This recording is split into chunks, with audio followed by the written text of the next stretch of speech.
ఎన్నికల్లో ఎట్లా గెలవాలో ప్రతిపక్షాలకు టిప్స్ ఇస్తా, డ్రామాలు చేయొద్దంటూ ప్రధాని మోదీ ఫైర్. పార్లమెంట్ కేవలం చర్చలకు విధానపర నిర్ణయాలకేనని వ్యాఖ్య. డ్రామాలు ఆడాలంటే వేరే ప్రదేశాలు చాలా ఉన్నాయని, ఓటమిని జీర్ణించుకోలేక చట్టసభల్లో అసంతృప్తి వెళ్ళగక్కుతున్నారు. 10 ఏళ్లుగా ప్రతిపక్ష సభ్యులు చేస్తున్నది ఇదే. ఇప్పటికైనా స్ట్రాటజీ మార్చుకోవాలి. నిర్మాణాత్మకమైన చర్చలకు తాము సిద్ధమని ప్రకటన. అగో ఎట్లా గెలవాలో చెప్తారట మరి. ఒర్రి ఏం లేదు, మన బండి సంజయ్ అన్నకు ట్రైనింగ్ ఇచ్చిండుగా. అన్నా మనకు ముల్దారం ఉందన్నా, ముల్దారం ఉన్నది, మనకు గాజులు ఉంటాయన్నా, మనకు బొట్టు ఉంటుందన్నా. ఇదే టిప్స్. ఈ టిప్స్ ఇక్కడ పనిచేస్తలేవు. కాకపోతే ఎందుకంటే ఈ టిప్స్ నార్త్లో పనిచేస్తాయి. ఈ టిప్స్ ఎందుకంటే అక్కడ వాళ్ళకు మత పిచ్చి ఎక్కువ నార్త్లకు, మనకి ఇక్కడ మత పిచ్చి లేదు పాపం. అందుకే బండి సంజయ్ అన్న పాపం ఎంత వర్రినా అది కనీసం 10 సీట్లకు మించి వస్తలేవు ఇక్కడ. గివే టిప్స్. మతం పేరుతోటి విధ్వంసం సృష్టించాలి, మతం పేరుతోటి ఇతర మతాల మీద దుమ్మెత్తిపోయాలి, మతం పేరుతోటి ఇతర మతస్థులను రోజు హేళన చేయాలి, రోజు హింసించాలి, రోజు వాళ్ళను మనుషుల్లాగా చూడకుండా ఏదో ఒక మాటతోటి వాళ్ళను నిందలేయాలి. ఇవే టిప్స్. మరి అంతకు మించి టిప్స్ ఏముంటాయి మోడీ గారి దగ్గర?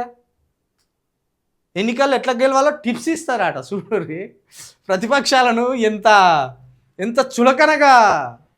చులకన చేసే మాట ఇది. టిప్స్ ఆట. నీ దగ్గర టిప్స్ ఏమున్నాయి?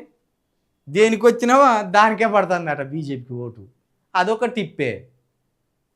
అది తీసేసి బ్యాలెట్ పేపర్ తీసుకురావాలంటాను. మరి బ్యాలెట్ పేపర్ తీసుకురారు.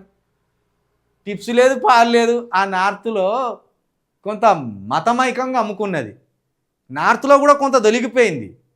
కాకపోతే మిత్రపక్షాలను కలుపుకొని వచ్చింది మళ్ళీ అధికారంలోకి. ఇంకా చంద్రబాబు నాయుడుకి ఇట్లా జర్ర పక్కకు జరిగితే టిప్స్ ఏందో అర్థమవుతుంది సార్కు. మోడీ సార్కి టిప్స్ ఏందో అర్థమవుతుంది. ఈయన పోయి ఆడ ఇప్పుడు ఆయన కేసులు ఉన్నాయి కదా చంద్రబాబు నాయుడుకు, ఆ కేసులు ముందుకు తీయద్దంటే ఈయనతోనే కలిసి ఉండాలి.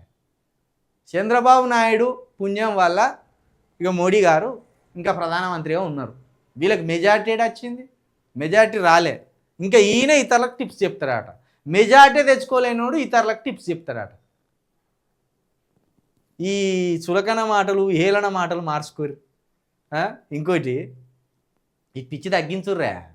మత పిచ్చి ఇక ఇప్పుడు మన గ్రామాలలో కూడా వచ్చేసింది.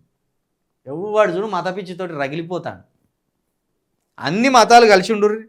ఒకని పండుగల కొడుకు ఒకటి పోర్రి. శ్రీరామనవమి చేస్తే క్రైస్తవులు పోయి పాల్గొనుర్రి.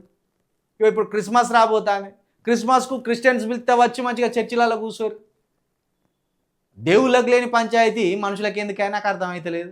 ఏ దేవుడైనా ఎక్కడైనా కొట్టుకోగా చూసిందా మీరు? ఏ దేవుడైనా లొలి పెట్టుకోగా చూసిందా? కానీ దేవుళ్ళ పేరుతో రోజు టైంపాస్ చేస్తుంది బీజేపీ పార్టీ. బీజేపీలో ఉండేటోళ్ళు కూడా దేవుళ్ళతోటి రోజు టైంపాస్, దేవుడి పేరుతోటి రోజు టైంపాసు, దేవుడి పేరుతోటి విద్వేషాలు.